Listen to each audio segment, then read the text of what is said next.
Institución Universitaria CEIPA. Educación diferente.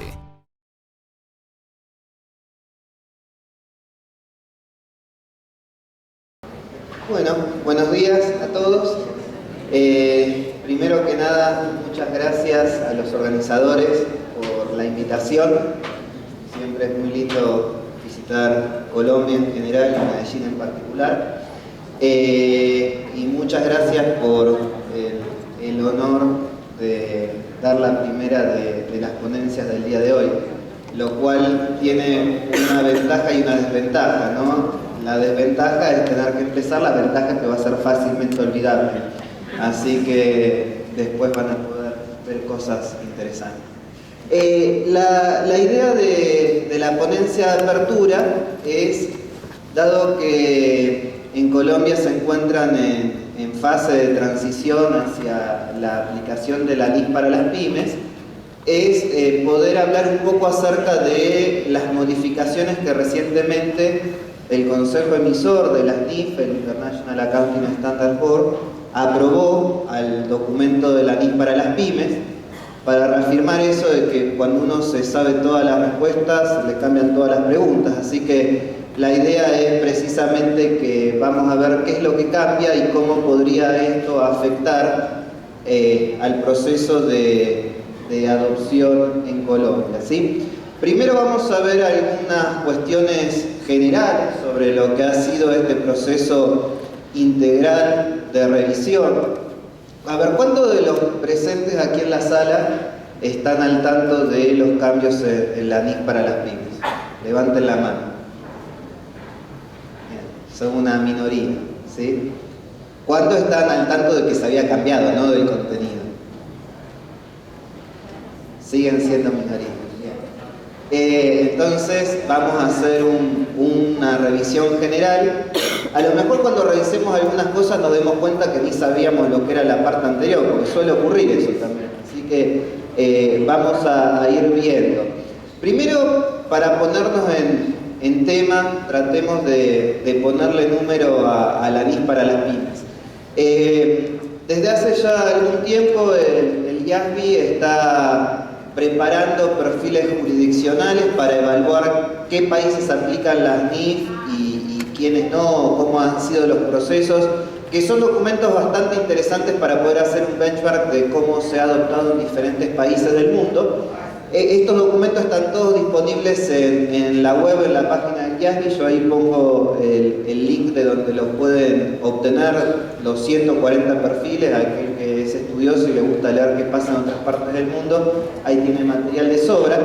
Un resumen bien resumido es que 140 países de casi 200 países que reconoce oficialmente la ONU son los que han respondido a esta encuesta que el IASBI realiza.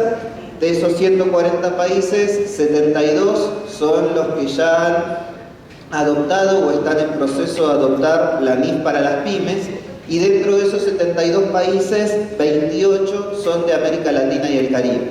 Con lo cual, América Latina y el Caribe representa prácticamente el 39% de la familia de la NIF para las pymes en el mundo. ¿Sí? O sea, es una región básicamente pyme.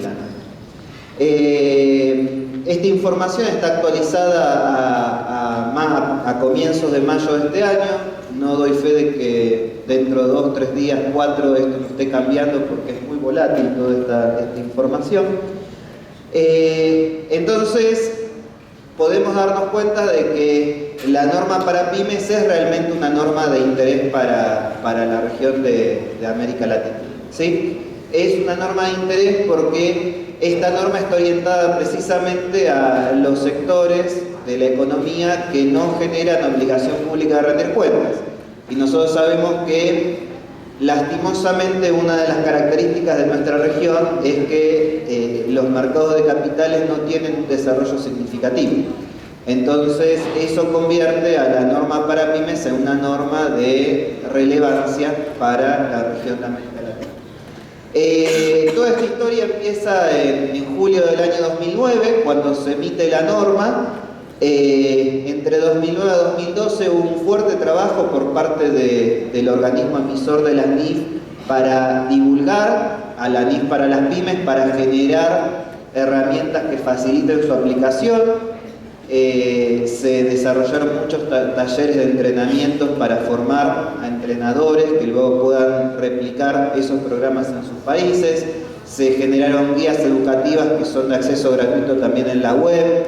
Se creó un grupo de asesoramiento del IASBI, el SM Implementation Group, para asesorar en todo lo referido a la aplicación a nivel global de la NIS para las pymes, el monitoreo de la norma. Y en junio del año 2012, ya cuando habían pasado 3 años desde la aplicación de la norma, un poquito menos, en realidad todavía no se han cumplido los 3 años, pero casi estábamos en fecha, el IASBI decide publicar una solicitud de información requiriéndole a los interesados en la norma que les expliquen qué temas eran de su preocupación o concitaban su interés, ¿sí? Sobre eso se hizo un relevamiento de temas que podrían ser algo así como trending topic en el mundo PYME, y finalmente en febrero del año 2013 el grupo de pymes en una reunión en Londres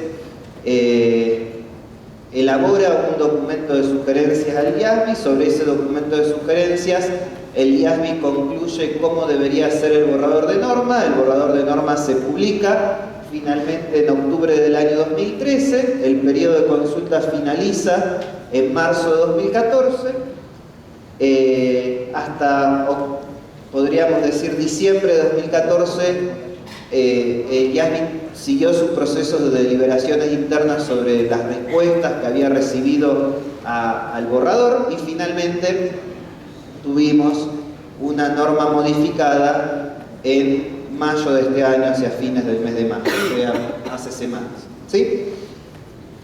Entonces podríamos hablar que hubieron 2 fases dentro del proyecto de revisión de la norma. La fase que va desde junio del año 2013 hasta octubre del 2014, que es la fase en la que se trabajó con el documento de solicitud de información, donde había 19 áreas de interés sobre las cuales se preguntaba si el alcance de la NIS para las pymes era correcto, era el deseable por parte del público, qué había que hacer con las nuevas NIS que se generaran a nivel de las normas también llamadas a veces completas. A mí no me gusta mucho decirles completas porque parecería que la NIS para las pymes es incompleta, pero no lo es, es incompleta.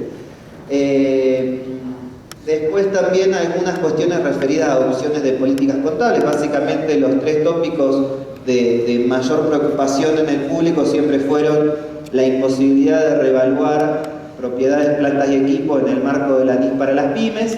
El otro fue la imposibilidad de reconocer activos por desembolsos de desarrollo, y el otro, el de no poder capitalizar los costos de préstamos en activos aptos de periodo prolongado de producción. Sobre esos temas también se consultó sobre la posibilidad de mantener o modificar la sección 29 de la norma referida a la contabilización del impuesto a las ganancias por el método del diferido. Había 2 párrafos en particular que llevaron a que se hagan preguntas específicas. Uno que tenía que ver sobre cómo presentar los estados financieros aquellas partidas que representan saldos con accionistas por importes todavía no integrados a la empresa, pero por los cuales ya la empresa emitió acciones, ¿sí? Un problema que en general algunos grupos de interés manifestaron es que como la NIS para las pymes exige que un saldo pendiente de integración por parte de un accionista se presente restando del patrimonio y no como una cuenta por cobrar, eso traía complicaciones regulatorias. Ustedes piensen en una compañía que se inicia y la legislación le puede dar a lo mejor a los accionistas un plazo determinado para integrar la totalidad de sus aportes, ¿sí? Entonces, la entidad cuando comienza sus actividades no tiene como contrapartida el capital emitido todo en efectivo, sino que una parte lo tiene como cuenta por cobrar, ¿sí? Ese crédito que se hace en la cuenta por cobrar de acuerdo con la NIF para las pymes, no se presenta como un saldo en el activo de la entidad, sino que se presenta restando dentro del patrimonio. Con lo cual, si la compañía tuviese pendiente de integrar, pongamos el 50% del capital social, en términos de presentación, esa compañía tendría el 50% de su capital de arranque, ¿sí? Entonces, en algunos casos, si en las primeras etapas de startup de la compañía tiene pérdidas que pueden no ser significativas, porque a lo mejor se inician con un capital bastante bajo, arrancarían inmediatamente con un patrimonio neto negativo, ¿sí? Entonces era un tema que preocupaba a varios grupos de interés. El otro tema tenía que ver con el hecho de amortizar la plusvalía y otros activos intangibles de vida útil indefinida en un plazo de 10 años como un plazo no flexible, sino un plazo determinado. Después también algunas cuestiones referidas a la parte más operativa de la NIF para las pymes, ¿no? de contenido, y una sección particular sobre qué destino había que darle a las guías de preguntas y respuestas del grupo de pymes, ¿sí? ¿Cuántos conocen las guías de preguntas y respuestas del grupo de pymes? Allá, una persona. Bueno, es muy interesante. Durante el año 2011 y 2012, en el grupo de pymes del IASBI desarrollamos 7 guías de preguntas y respuestas sobre tópicos que receptaban inquietudes entre el público que utiliza la norma. Hoy, si la van a buscar, es un poco más difícil de encontrar en la página web del IASBI, porque después de que se aprobó la modificación a la NIF para las pymes, se decidió suprimir esta sección de guías de preguntas y respuestas, porque todo quedó dentro de la norma o irá a parar a la reformulación del material educativo, y solo se puede acceder yendo a la parte del archivo histórico, por así decirlo, de la NIF para las pymes, no directamente en la sección. Un poco más difícil de encontrar que antes.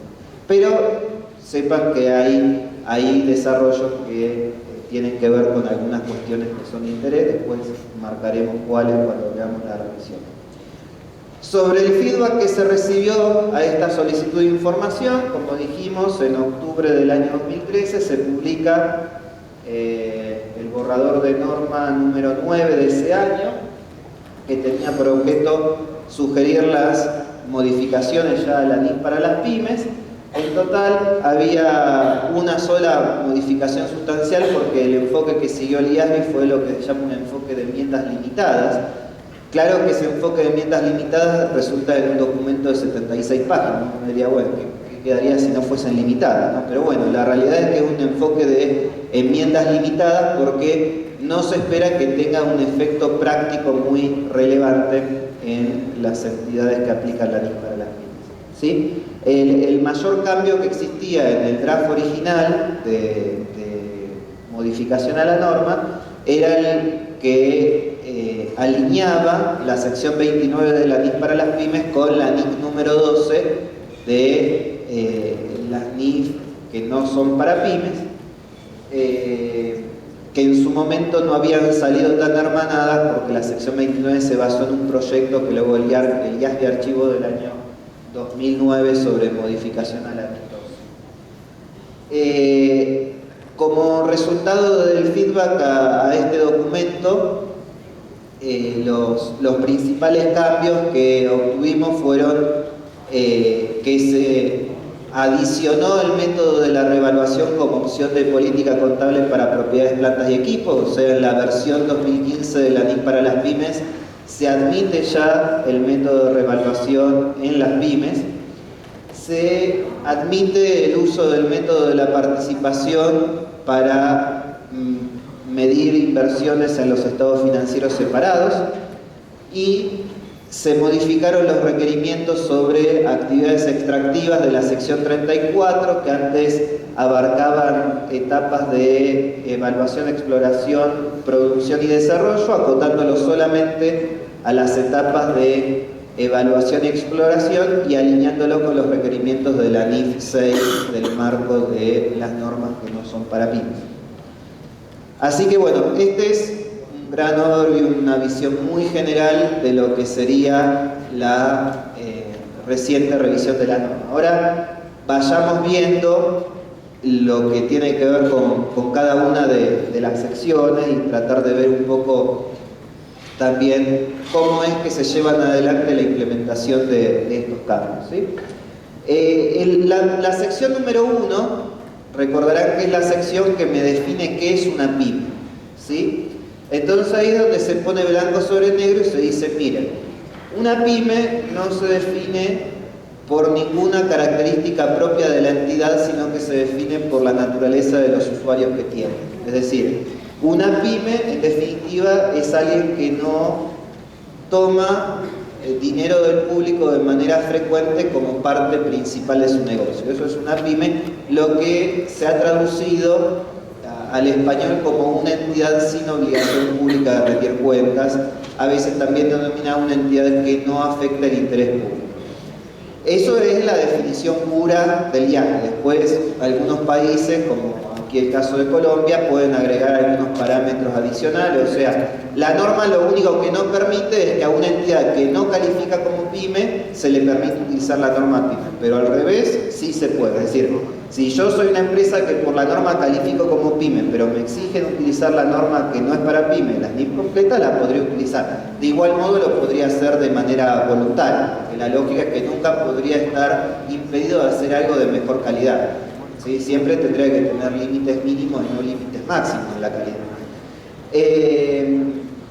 Un punto que generó algún tipo de controversia es que en el párrafo 1.3b de la norma, donde se refiere a las entidades que generan obligación pública de rendir cuentas por captar fondos, la norma dice exactamente administrar fondos en calidad fiduciaria para un amplio grupo de terceros como una de sus actividades principales, y ahí se mencionan algunos ejemplos de qué serían esto. Hablan de bancos, compañías de seguros, fondos de inversión, etc. Entonces, en algún momento, en el grupo de pymes recibimos la inquietud de si esos eran ejemplos taxativos o si en realidad eran ejemplos que estaban ahí enunciados, pero que igualmente se requerían juicios para determinar si alguna de esas entidades eran pymes o no. Bueno, ahí se clarificó de que esos son solamente ejemplos, porque aún una entidad que en esencia podría parecer que tiene obligación pública de rendir cuentas por su negocio, si uno lo analiza un poquito más en detalle, llega a la conclusión de que en realidad no es una PYME, o por lo menos en los términos de la NIF para las pymes. Y pongamos un ejemplo concreto. Ustedes, si yo les digo banco, piensan en una entidad que su negocio, ¿cuál es? O sea, ¿a qué se dedica un banco básicamente?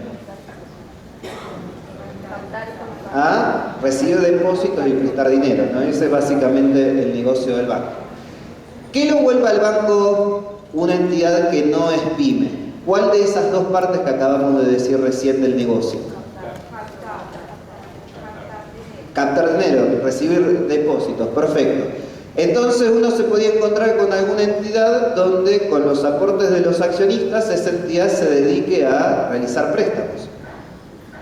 Esa entidad podría a lo mejor bajo una ley de algún país calificar como compañía financiera por la actividad de prestar dinero, pero sin embargo bajo los términos de la NIF para las pymes es una pyme, porque el dinero no lo presta a partir de lo que capta del público, lo presta a partir de lo que aportan los accionistas, ¿sí?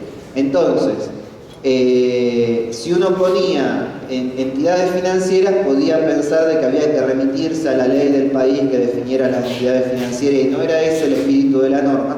Entonces ya se había clarificado en la guía número 2 del año 2011 del grupo de pymes, ahora lo tenemos incorporado en el texto de la norma. Otra clarificación que se hizo es qué ocurre cuando una entidad tiene a nivel del grupo obligación pública de rendir cuentas, pero no lo tiene como entidad de sus estados financieros separados, ¿sí? Supongamos una compañía que por sí misma es pyme, controla otra que a lo mejor es una compañía listada, entonces cuando uno agarra al grupo económico en su conjunto dice tiene obligación pública de rendir cuentas. Luego, cuando armamos los estados consolidados, no podemos utilizar NIF-Pymes porque hay alguna entidad del grupo que contamina a esos consolidados y le crea obligación de rendir cuentas. Ahora, cuando me voy a los estados separados de esta compañía que no afecta el interés público, ¿podría utilizar a nivel de los separados NIF para las pymes? Bueno, la respuesta fue que sí, en la medida porque la obligación pública de rendir cuentas se analiza a nivel de cada entidad y no a nivel del grupo económico. Eso es lo que se terminó clarificando por el párrafo 1.6, ya lo decía, ahora el 1.7 lo termina de redondear con luego, en la sección 2, el cambio más importante para mí es el cambio donde se define cómo debe aplicarse, en qué sentido tienen que aplicarse las excepciones basadas en las reglas de costo o esfuerzo desproporcionado.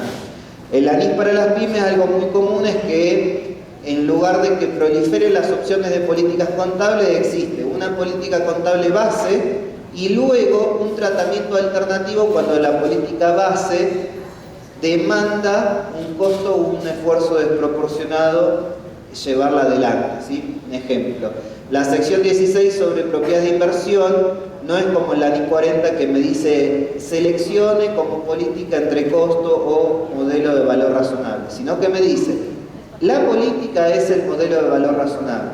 Usted solo puede tratarlo como el modelo del costo de la sección 17 si concluye que medir ese valor razonable representa un costo o un esfuerzo desproporcionado. Ahora, la pregunta es cómo se hace esa evaluación.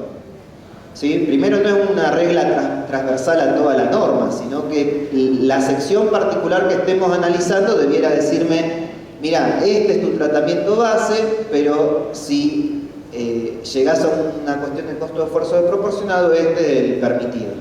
Y el tema es qué quiere decir costo o esfuerzo desproporcionado. Primero tenemos que poder medir el costo de producir ese dato. Y en segundo lugar tendríamos que pensar desproporcionado respecto de qué. Y la norma aclara desproporcionado respecto de la utilidad que le den a aquellos usuarios que es esperable que utilicen esos estados financieros. Entonces, acá hay una discusión que todavía no la hemos trabajado del todo a nivel del grupo de pymes, pero es qué se entiende por un usuario que es esperable que utilice los estados financieros. El usuario ideal que tipifica el IASBI en su sección 2 o el usuario que efectivamente la entidad identifica como el que es. Ejemplo, una entidad no prepara estados financieros para presentar a un banco, sino que prepara estados financieros porque hay una ley que le dice que así lo tiene que hacer. Y esa entidad tiene como único usuario de esa información a la DIAN, que no está pensando darle dinero, sino todo lo contrario, ¿sí? Entonces, esa entidad, ¿qué tendría que pensar a la hora de ver si es desproporcionado o costoso cumplir un requerimiento? ¿Tendrá que pensar que su usuario es la DIAN o tendrá que pensar que su usuario es un banco hipotético al que le podría pedir un préstamo y qué valor le daría ese banco a ese dato a la hora de calificar? Bueno, eso quedará para una fase posterior de discusión, análisis y demás, ¿sí? Pero es un tema que uno no lo tiene que perder de vista porque una cosa es el usuario tipo, el usuario ideal y otra cosa es el usuario concreto, real, de carne y hueso que cada empresa sabe que tiene su información financiera.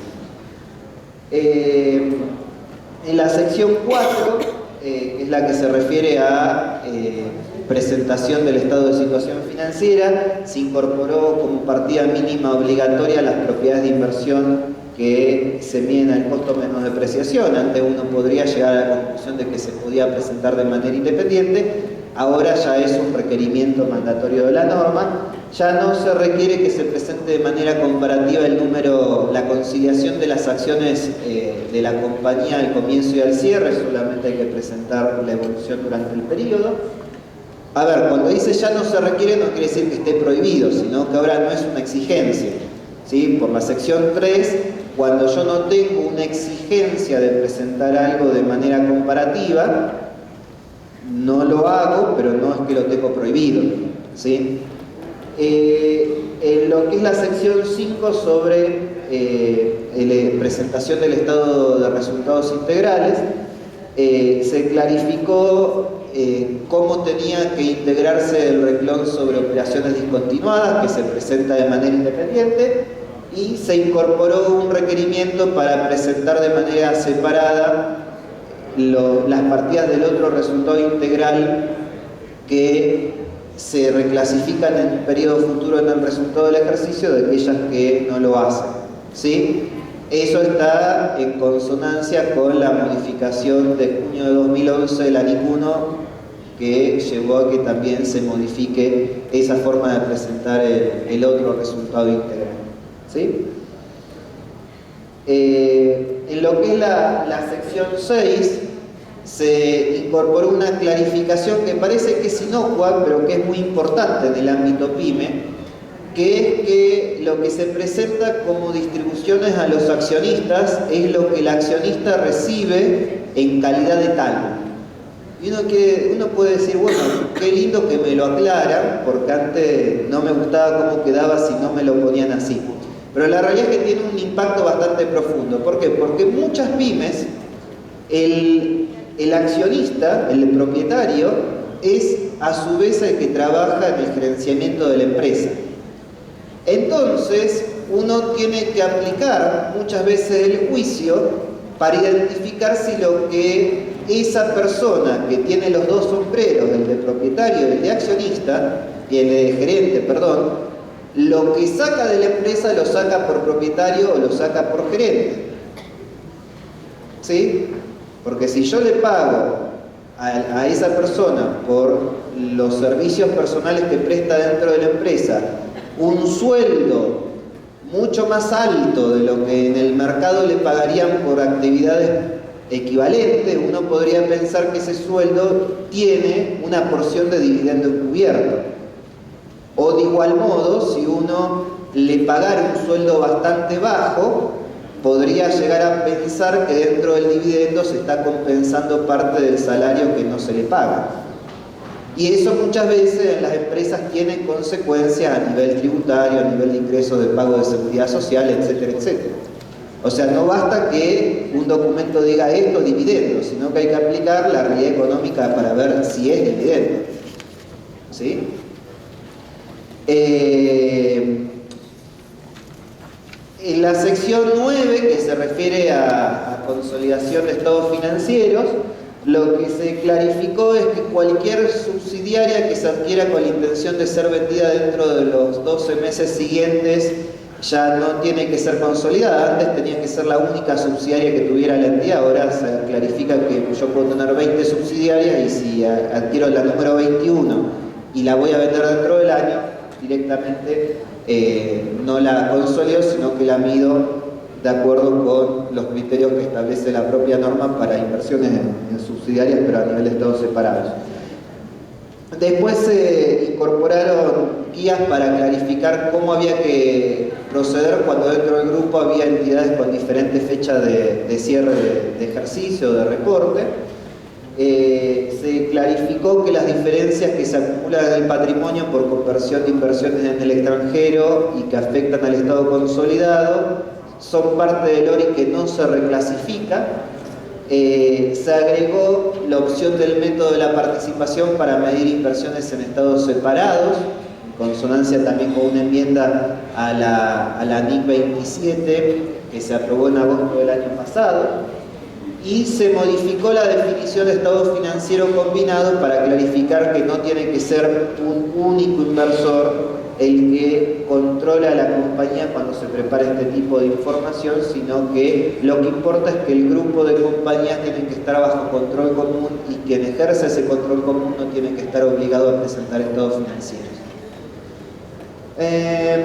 En la sección 10 se modificó una política como consecuencia del cambio de la sección 17. Acá hay muchos cambios que son consecuencias de otros cambios, no son cambios autónomos en sí. Es decir, si no se hubiera producido el otro cambio, nunca se hubiera modificado esta otra sección. Porque al modificar la sección 17 e incorporar el modelo de revaluación, quedaba a riesgo los tratamientos de cambio de políticas contables que, consecuente con la ley número 8, una de las pocas excepciones que hay a la aplicación retroactiva de un cambio voluntario de política contable es cuando uno pasa desde el costo al modelo de revaluación en el marco de los activos fijos. Entonces eso mismo se replicó en la sección número 10 de la ley para la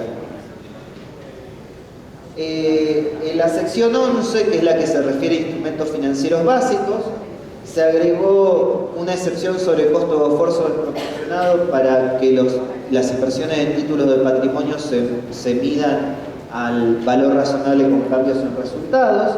Se clarificó cómo interactúa esta sección con otras secciones, porque muchas veces uno leía la norma y se daba cuenta que un mismo contrato queda dentro del alcance de la sección 11, pero también dentro de la sección, supongamos, 20, o dentro de la sección 30. Entonces uno decía, ¿y cómo puede ser? ¿Cuál de las dos aplica?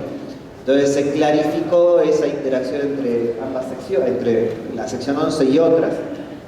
Después se clarificó el párrafo 11.9, que era un párrafo que a veces traía bastantes dudas de cómo aplicarlo, porque decía, un instrumento de patrimonio está dentro, un instrumento de deuda, perdón, un préstamo está dentro del alcance de esta norma, sí, y traía 4 requisitos, el A, el B, el C y el D, y dentro del A había 4 subrequisitos, y uno lo leía y decía, ¿y esto con qué se come? ¿No? Entonces se clarificó un poco para que quede un poco más amigable. Yo no sé qué tan amigable ha quedado, pero se supone que está clarificado ahora, ¿sí?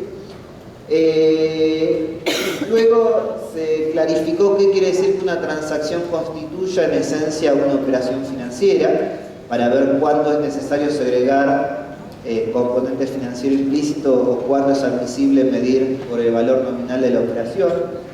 Y se clarificó la guía sobre medición de valor razonable. Básicamente lo que se aclaró es que la mejor evidencia, o sea, dentro de la jerarquía que me pone la sección 11 para medir el valor razonable, se incorporó un nuevo elemento, que es que una de las evidencias en las que podría la entidad basarse para medir el valor razonable es un compromiso de venta en firme que pudiera existir sobre la partida en cuestión, ¿sí? Bueno, en la sección 12, que es la que se refiere a otros tópicos, otros temas sobre instrumentos financieros, donde básicamente se habla del tema de operaciones de cobertura, derivados en el mundo de las pymes, que uno podría pensar, bueno, eso si es una pyme nunca va a tener ese tipo de operaciones, pero la realidad es que en muchas partes del mundo entidades sin obligación pública de rendir cuenta tienen este tipo de operaciones, y sobre todo en regiones donde las pymes tienen una actividad primaria muy fuerte, actividad vinculada con materias primas del sector agroindustrial, ¿sí? Porque en esos sectores el margen de rentabilidad es muy volátil, cambia el ritmo del cambio en el valor de las materias primas. Entonces fíjense, con los cereales a un precio como los que teníamos en el año 2011, nunca podíamos llegar a tomar una buena decisión sobre nuestras perspectivas de negocio si después nos encontramos con los precios que los cereales tienen hoy 4 años después, ¿sí? O lo mismo pasaba con las empresas que se dedican a la extracción de petróleo, con la caída del precio del barril, ¿sí? Entonces el sector de los commodities es un sector muy volátil, y en definitiva con unas operaciones con contratos de derivados sobre commodities que los utiliza como partidas de cobertura, lo que está haciendo es comprar o autoasegurar su negocio, porque uno puede contratar un seguro contra incendio, contra granizo, pero no puede ir a contratar un seguro contra caída de margen de rentabilidad, no se lo vende la compañía de seguro. Entonces uno lo que hace es generar un diseño interno de compra de derivados para que se le pueda estabilizar el margen y pueda comprar seguridad para planificar el negocio. Y bueno, básicamente lo que se hizo fue clarificar los requerimientos de contabilidad de coberturas en el ámbito de las pymes. Ahí me ponen 10, yo no sé si que me faltan 10 minutos o que está de 10 la presentación, pero bueno. Después la sección 14 se cambia como consecuencia de las modificaciones a la sección número 2 sobre el tema de costo por esfuerzo desproporcionado. Lo mismo pasa con la sección 15. 14 y 15 son secciones que se refieren a medición de participaciones. Las primeras en asociadas, la segunda en negocios conjuntos, y una de las alternativas de políticas contables que da es la de método de la participación. usar el método de la participación y una opción basada en el costo de esfuerzo desproporcionado. Al modificarse o al clarificarse el tema del costo de esfuerzo desproporcionado, me referencia a la sección 2 para entender cómo aplicarlo.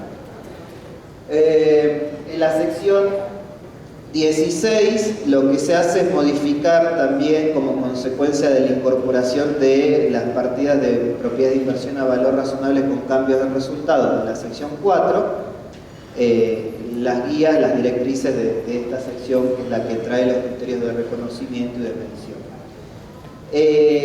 En la sección 17, que es la que se refiere a propiedades, plantas y equipo, lo que se hizo fue clarificar cuándo un equipo auxiliar hay que tratarlo como propiedad, planta y equipo, cuándo hay que tratarlo como inventario, de acuerdo con algunas guías que también se clarificaron en el ciclo de mejoras 2009-2011 de las NIF completas. Se permitió que una entidad utilice el precio de sustitución de un componente como indicador del precio que ese componente tenía al momento de la sustitución, ¿sí? Eso es porque si uno aplicaba el párrafo 70 de la NIF 16, era mucho más simple contabilizar una sustitución de componente en las NIF completas que en la NIF para las pymes. Entonces, definitiva no se innovó nada, sino que se clarificó esto para que se entienda que las pymes tenían disponible esta alternativa. El gran cambio por el cual gritaba América Latina, que decía queremos revaluación en las pymes, ahora tenemos revaluación en las pymes, ¿sí? Así que lo que nos queda ahora es entender para qué lo queríamos, pero ya lo tenemos por lo menos, ¿sí? Porque la realidad es que si uno se pone a pensar el modelo de revaluación, uno de los modelos más caros de mantener en términos operativos en una entidad, sea pyme o no sea pyme, porque el modelo de revaluación, primero, no implica revaluar cuando a mí me da la gana, sino que implica revaluar absolutamente todos los años. Después, una cosa es si yo actualizo o no el número. Lo actualizo solamente si no se aparta significativamente el valor revaluado del importe del libro, pero para poder decir que no es significativo el apartamiento tengo que tener el número, si no, no puedo decir que no es significativo. Con lo cual, administrativamente tengo que tener un esquema de monitoreo permanente del valor razonable de mis activos fijos. Lo tengo que hacer uno a uno por cada clase que yo seleccione a modelo de revaluación. Tengo que, en algunos países, caer en el costo engorroso de tener que contratar un tasador porque las legislaciones locales no me permiten que eso lo vale una persona dentro de la compañía. Con el agravante que muchas veces las empresas creen que revaluar es tener el papel del tasador que dice que eso es el importe, cuando en realidad lo que importa es que el tasador haya aplicado los requerimientos de la NIF para que eso sea un importe válido. Entonces el problema que tenemos es que también tenemos que ponernos a educar a los tasadores para que entiendan cómo tasar para cumplir con las NIF, porque cualquier tasación no resulta en el cumplimiento de las NIF. Pero bueno, lo tenemos, ahora hay que ver quién lo usa. En la sección 18 lo que se hizo fue básicamente el principal cambio, para ir abreviando, es que antes los activos intangibles de vida útil indeterminada se amortizaban en un plazo que era fijo de 10 años, ahora la norma dice en un plazo que no exceda los 10 años. Con lo cual yo podría seleccionar 1, 2, 3, así hasta 10, pero no estoy ya obligado a que sea un plazo estipulado de 10. ¿Sí? En la sección 19 se clarificó, o mejor dicho, se modificó. Antes se hablaba de fecha de intercambio, ahora se habla de fecha de adquisición, que es el término correcto para el método que plantea la norma. Se agregó una excepción basada en el costo del esfuerzo desproporcionado para segregar activos intangibles de la plusvalía. Se agregaron requerimientos para medir participaciones no controladoras al momento de una combinación de negocios. Se incorporó la misma modificación del hasta 10 años de la sección 18 en la sección 19, ¿sí? Bueno, esto era lo que les decía recién. En la sección 20 se modificó el alcance para clarificar que los arrendamientos que tienen un componente variable dentro de la cuota están dentro del alcance de la sección 20 y no dentro del alcance de la sección 12, como antes podía parecer. Después aclaran que no es que todos los acuerdos de outsourcing, sino todos los acuerdos de servicios complementarios, como los acuerdos de take or pay, necesariamente tienen un arrendamiento implícito, sino que son ejemplos de acuerdos que debería ser sospechado de tener un arrendamiento implícito. La sección 21 solamente se incorporaron modificaciones como consecuencia de la enmienda de la sección 2. La sección 22 se clarificaron varias cosas para poder acercar todo el tratamiento de las partidas de patrimonio y las transacciones con los accionistas entre las NIF completas y las NIF para las pymes. Una de las secciones que más cambios sufrió fue la sección 22, así que no vamos a desarrollar cada uno. Si alguno después tiene alguna pregunta, en el momento de pregunta o respuesta la recepto. La sección 26 de pagos basados en acciones también es una de las secciones que más se modificó, aunque en general posiblemente no sea de mucha aplicación en el ámbito de nuestros países. La sección 27 se modificó solamente para aclarar de que los activos que surgen de los acuerdos de construcción no están dentro del alcance de esa sección, sino que están dentro del alcance de la sección 23. La sección 28 se modificó para hacer algunas clarificaciones sobre los requerimientos que había que utilizar para contabilizar otros beneficios de largo plazo, para eliminar la obligación de revelar en notas las políticas contables sobre cómo se miden los beneficios por terminación, que no son otras cosas que las indemnizaciones por despido, sí, son beneficios por terminación. Le dicen beneficios, pero bueno. La sección 29 es en sí un gran cambio porque se alineó toda con la NIF número 12. Se agregó una excepción de costo o esfuerzo desproporcionado para lo que tiene que ver con la compensación de los activos por impuestos diferidos y pasivos por impuestos diferidos, que hay veces que parecería que es simple pero no lo es tanto, ¿sí? Sobre todo cuando las legislaciones fiscales crean conceptos de pérdidas de asignación específica contra ganancias de igual naturaleza o cosas por el estilo. En lo que es conversión de moneda solamente son cambios que son consecuencia de clarificaciones que se incorporaron también en la sección 9 sobre la no reclasificación de las conversiones de partidas intercompany. La aclaración de que si un activo financiero está denominado en moneda extranjera está dentro del alcance de esa norma, pero si un activo financiero evoluciona en función al valor del tipo de cambio de una moneda respecto de la moneda funcional, es una partida de la sección 12. Y bueno, y hay otros cambios consecuencias de modificaciones en otras secciones también. En lo que es la sección 31 sobre ajustes por inflación, lo que se modifica es el tratamiento de las partidas que se llevan de acuerdo con el modelo de revaluación, como cuando se ajusta por inflación, como consecuencia de la incorporación de este modelo en la sección 17. La sección 36 alinea la definición de parte relacionada con las definiciones que traía la sección 24, la NIC 24, sobre partes relacionadas, que se modificó en el año 2009, y después para incorporar algunos cambios adicionales del ciclo de mejoras 2009-2011, donde se clarificaba qué pasa cuando todo el gerenciamiento de una empresa está tercerizado en otra compañía, si una compañía gerenciadora podía ser considerado personal clave de la gerencia o no.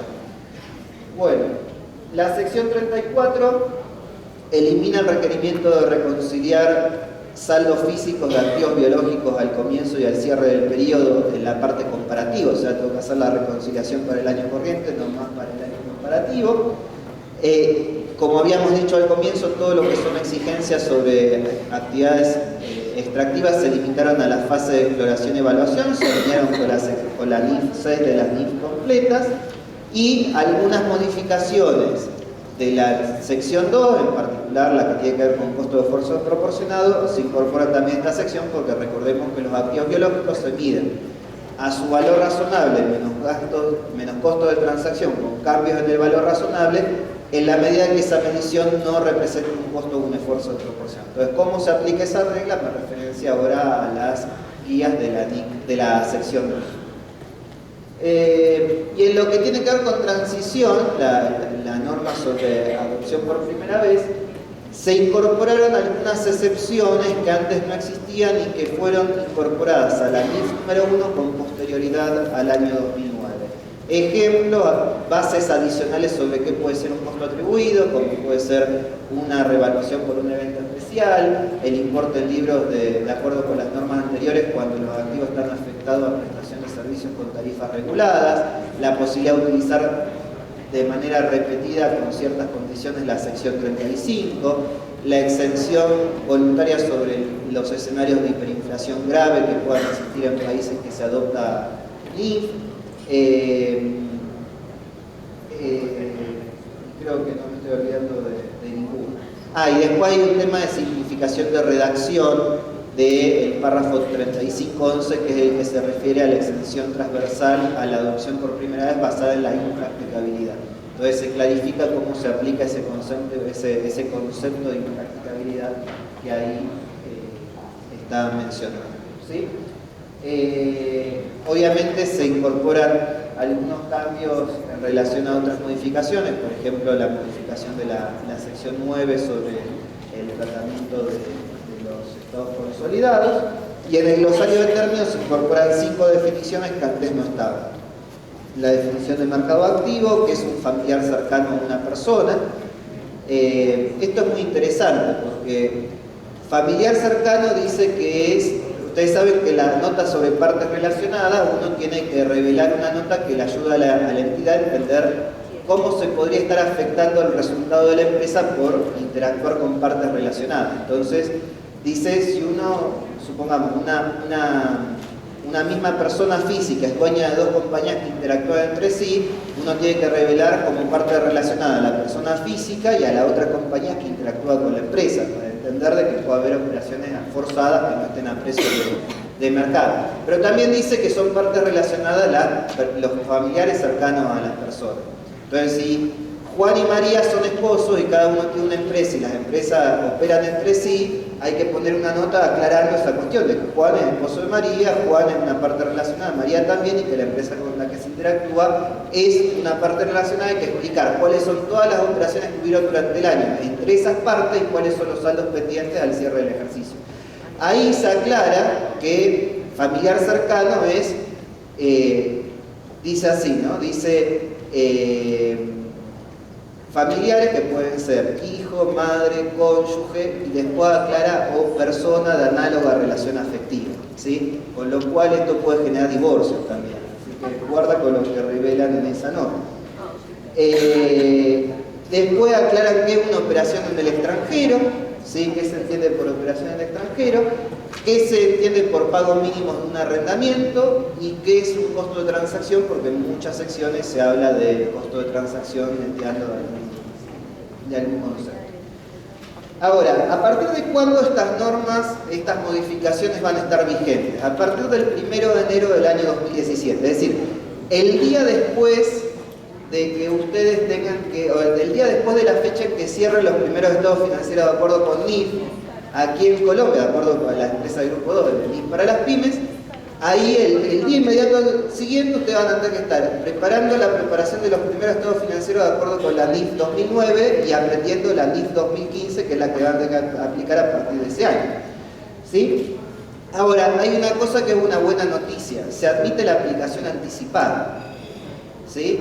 Yo desconozco exactamente cómo son los mecanismos legales en Colombia de oficialización de las normas y demás, pero evidentemente, en la medida que desde el punto de vista legal sea una norma admitida, le solucionaría mucho la vida a las pymes poder entrar directamente a preparar NIF para las pymes con la versión 2015 que entrar con la versión 2009, porque si no el día después tendrían que estar ajustando cifras para pasar a la segunda versión que tendría vigencia en una sola presentación, ¿sí? Pero desconozco si eso está previsto. ¿Cómo es que se aplican todos estos cambios? Bueno, si yo ya vengo aplicando NIF para las pymes, me dice que todos los cambios de entre la sección 2 a la 34 se aplican de forma retroactiva. La sección 35 no, porque no es para una entidad que ya viene aplicando NIF para las pymes. O sea, si yo aplico la sección 35 de la versión 2015, es porque aplico la versión 2015. Si aplico la versión 2009, tendré que limitarme a la sección 35 de la versión 2009. ¿Sí? Ahora, lo que me va a aclarar son tres circunstancias particulares. Uno es que una entidad puede optar por aplicar de manera prospectiva la sección 29 y no de manera retroactiva si ya venía aplicando la NIS para las pymes. Luego que el párrafo 19.11 sobre la clarificación de fecha de intercambio y fecha de adquisición tiene que aplicarse a todas las combinaciones de negocios que se hagan a partir de la fecha de inicio de aplicación de la NIS para las pymes, o sea, a partir del 1 de enero del año 2018. Y que todos los párrafos referidos a el modelo de reevaluación se aplican de manera prospectiva desde el inicio del periodo en el que se aplica por primera vez la versión 2015 de la NIS para las pymes. O sea, el inicio del año en que se aplica por primera vez es el 1 de enero del año 2017. ¿Sí? Así que bueno, ustedes tienen más información, tienen directamente el documento todavía no está en español disponible, ¿sí? Pero sí está en inglés, y bueno, hay mucho todavía para revisar. Ahora va a quedar por delante revisar todo el material educativo de la NIS para las pymes, varias presentaciones que están en la web del IASBI, o sea que tenemos trabajo por un tiempo, ¿sí? Bueno, les agradezco mucho y quedo a disposición de las preguntas. Está previsto un espacio para eso. Muchas gracias. Institución Universitaria CEIPA. Educación diferente.